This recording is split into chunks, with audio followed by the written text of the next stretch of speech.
Hold it there for like a second. And then, another. No mercy. I say stay away.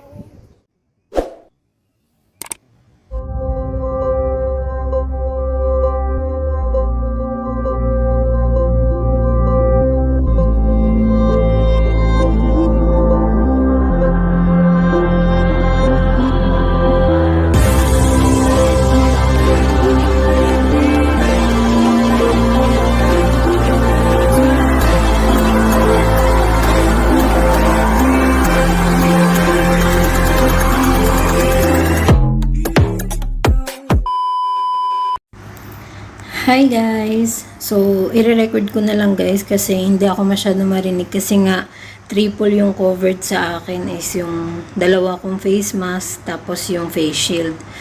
So, lumabas kami ni Arun guys para bumili ng grocery kasi lockdown, extended ang lockdown, lockdown 2.0. Extended siya dahil hindi nababa ang cases, patuloy na nataas, kaya in-extend siya. And since na-extend siya, possible na i-extend ulit. So, ayan guys, ang haba ng pila niya kasi limited lang yung pwedeng pumasok sa loob. So, tiis ganda kami sa arawan. Hindi kami guys umorder online kasi nagtry kami, yung slot niya online is hindi na siya available. Pero alam ko naman, baka maging available yan sa mga susunod na araw. Pero ayaw namin na mag-antay or dumepende doon. So, malapit lang to sa amin. Pinuntahan namin para dito na kami mag-grocery. And medyo mahaba ang pila. So, after 30 minutes, nakapasok na kami. Kahit 30 minutes kami nakapila. Ayan ang aming mga pinamili guys. Hindi na ako masyado nag-video sa loob kasi binilisan talaga namin paspas. May listahan kami ng anong mga bibili namin. Paspas na kami ng pagbili. So, hindi na ako nag-video dun guys. Tapos, ayan. Pila na lang kami dito sa bayadan. Kasi guys, salita ko ng salita dyan. Tapos nung pinakinggan ko, hindi naririnig yung mga sinasabi ko. Kasi nga, sobrang covered ako. Nagpa-fog na nga yung, yung shield ko. Kasi sa loob. Ayan. So, medyo siksikan siya sa pilahan. Pero sa loob, hindi naman masyado. Hi guys!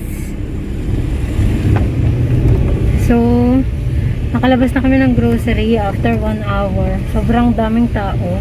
Pero, limited naman yung pinapapasok. Parang bilang lang siya. Kasarado din yun sa second floor. So, hindi ganun kasiksikan. Hindi ganun kasiksikan. Pero siksikan, madami pa din. Pero hindi ganun. Kumbaga, limited. Kaya nga nagpila kami mahaba. So, etong grocery namin, good for mga 2 months na siguro. Ilang months. Kasi, hindi natin alam hanggang kailan yung lockdown eh. Kasi, etong lockdown na to is yung same dati. Baka, kasi yung mga road block na siya. Bawal talaga. So, baka hindi na rin mag-deliver online or limited lang. So, nag-ready lang kami talaga. I-ready lang namin ng bongga. Kasi nga delikado. Chicken love. Tomorrow. Gonna go home guys. Papakita ko na lang mamaya yung mga pinamili namin. Medyo madami talaga siya. Kasi pero ang price ng nabili namin is 5,000. Makikita nyo mamaya kung gaano siya kadami. Worth 5,000 rupees. Gano'n na siya kadami. Madami na siyang biscuit. Mayroon na siyang wheat flour. May milk. Madami na talaga siya. So mamaya papakita ko.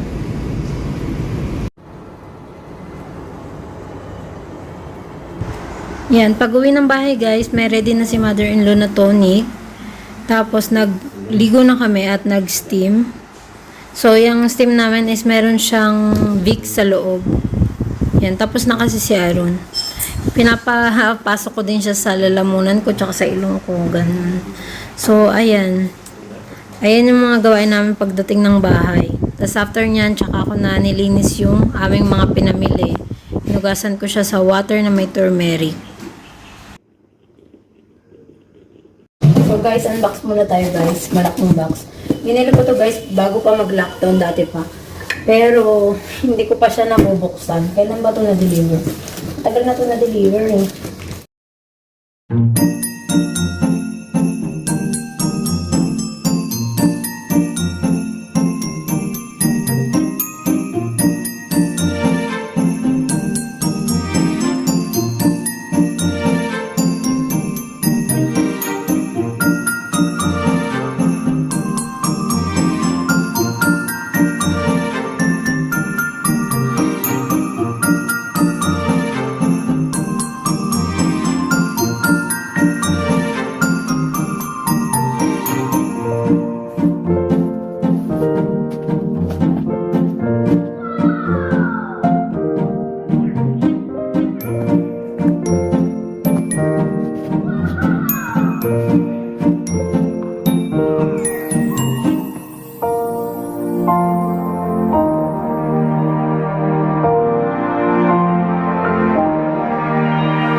So guys, hindi ko na-haul yung pinamili ko kasi nilagay ko na siya sa aming pantry. Ayan, nalagay ko na siya. Inayos ko kasi. So, yung mga pinamili namin is worth 5,200 na yun.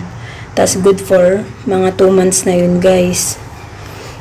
Yan, ayan yung mga andyan, salo-salo na dyan yung mga pinamili namin. Tsaka yung stock namin. Kasi bago ko siya ilagay dyan, hinugasan ko muna siya ng tubig na may turmeric, tas pupunasan. Kasi minsan si Baby Faye, pag gutom siya, binubuksan niya yan, tas kumukuha ng biskwit dun sa baba. So, ayan yung aming mga grocery na pinamili. Dinagdagan lang namin, just in case. Diba? Ayan. Mga biskwit, yan. Ayan kay Baby Faye, mga biskwit. Tapos, bumili kami ng mga instant coffee, just in case na kailanganin. Tapos, ayan, pang pansit, pang spaghetti, yan, asin, na hindi ko naman masyadong gamit. Ayan, pang sopas. Bumili ako pang sopas. Tapos, pang spaghetti. So, yun lang yun, guys. Yan yung mga grocery items. Etong sibuyas, 20 rupees per kg siya. So, bumili na kami 5 kg. Tapos yan, potato. Yan kasi hindi nawawala sa amin ng potato. Tapos mangga. Nakainan namin yung ibang mangga guys. At saka yan guys, yung ata, yung wheat flour. Hindi pwedeng mawala. Tapos ito, yan, kamatis. Yan, at saka mansanas. Ayan lang mga prutas namin. Naubos na namin yung banana. So, yan yung mga pinamili namin worth 5,200. Ay, meron pa. Ito pa. 50 each yan. Hi guys! To those of you asking how we are in India during this during COVID time, in my perspective, we're okay. We're just staying home. But my husband will explain much further how is it now in India, what's happening. What's happening? Basically, we are in lockdown. I don't know if I can call it 2.0 because we are in our nth lockdown. We've had many lockdowns till now. But the one that's currently going on is a far stricter lockdown where no private vehicles are supposed to be on the roads. Private vehicles means what you and I would own. But things like taxis can be used for emergency services only. And also, I think the Ola, which is like Grab or Uber kind, they also deliver oxygen at your home. I Correct. saw in the news. They deliver. You can book if it's available. Yeah, right now we have a big shortage of oxygen supply across the country. And also our health system, our entire healthcare system is on its knees literally because the number of patients inbound is not something that we ever planned to support in the hospitals. So how are we keeping safe? Well, we are simply locked in the house. So I've basically locked the house and the main door, and the keys are with me. So nobody is allowed outside except myself. And I go outside only to buy the necessities for the day. Like, we get fresh milk here. We don't use the carton milk or the milk powder or something like that. So we get fresh milk here, which expires in one day. So we usually I get milk in the mornings, which we use for the day, and that's not baby milk. It's for us. It's from her, me, and for my mom who's living here. Baby milk is different. It's the powdered milk, right? So that is different. And apart from that, two or three times in a week, I also buy, in addition to the milk, I also buy the vegetables and the fruits that are required for so many days, right? But before this 2.0 lockdown, we go out, no? Correct. So this lockdown started on Monday, and on Sunday what we did, the prior day, we went out to the local supermarket, and then we got all the provisions that we needed for about, say, 2 months approximately, like rice and all, wheat flour and all the other things. And the entire pantry is now stocked up. She'll show you a video grab of that probably. And that's all we can do. I mean, there's nothing else we really can do, right? I work from home anyway. I've been working from home now for more than 1 year, literally, and haven't stepped out into an office building in more than a year right now. So I've gotten accustomed to working from home, so there's no challenges on that front for me. And she's been working also, as people can see. She's been on her YouTube. And apart from that, our baby is just growing. She's crossed 1 year inside a lockdown, and she continues to be in lockdown. And she doesn't have any friends, literally. The only friend she has is her mom, dad, and grandmother, and any other dust that she gets from the house. So this is our current situation. Thankfully, God's grace, we are safe. We haven't been infected in any way, because especially in our house, we have one baby and then one old person, senior lady, which is my mom. So she's 70 plus. This is less than 2, sorry. And thankfully we're safe so far. And if I have to tell why we are so safe so far, well, it's only because what she complains about, that I am OA. I'm OA in everything. I'm the one who's much older. Please. When I go outside, 2 masks and a face shield. And if anybody comes close to me, I shout at them. No mercy. I say, stay away.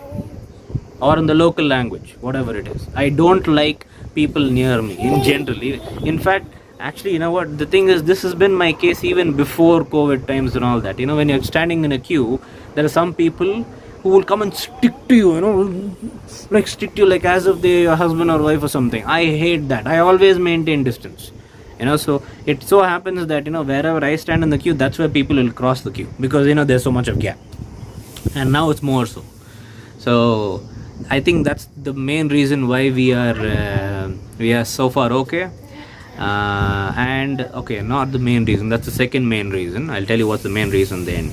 Another good reason is that we don't usually eat outside. Most of our food is home food. Everything that is made here is mostly cooked by madam and very rarely cooked by me. And we don't eat that much of junk food in general.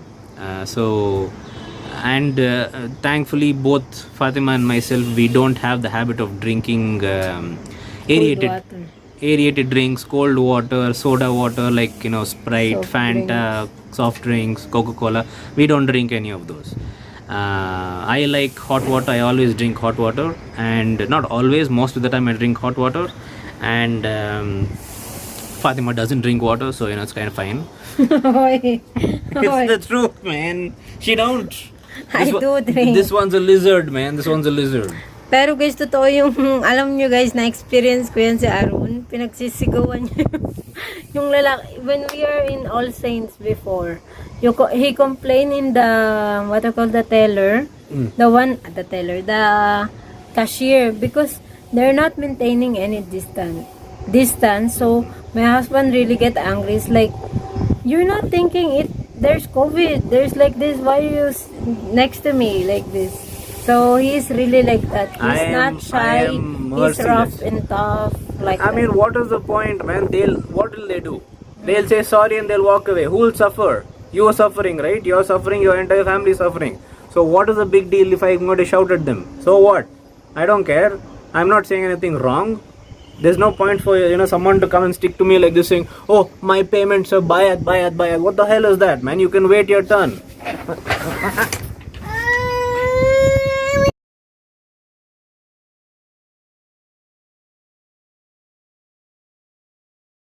So guys, sorry naputol yung video kahapon kasi umulan.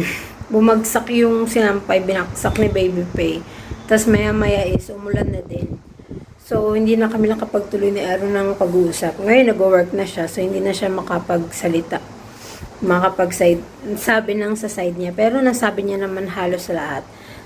So guys, sa mga nangangamusta sa amin, thank you so much po kasi sa laging nagme-message sa PM or sa comment na kamusta kami sa India, mag-ingat kami sa India.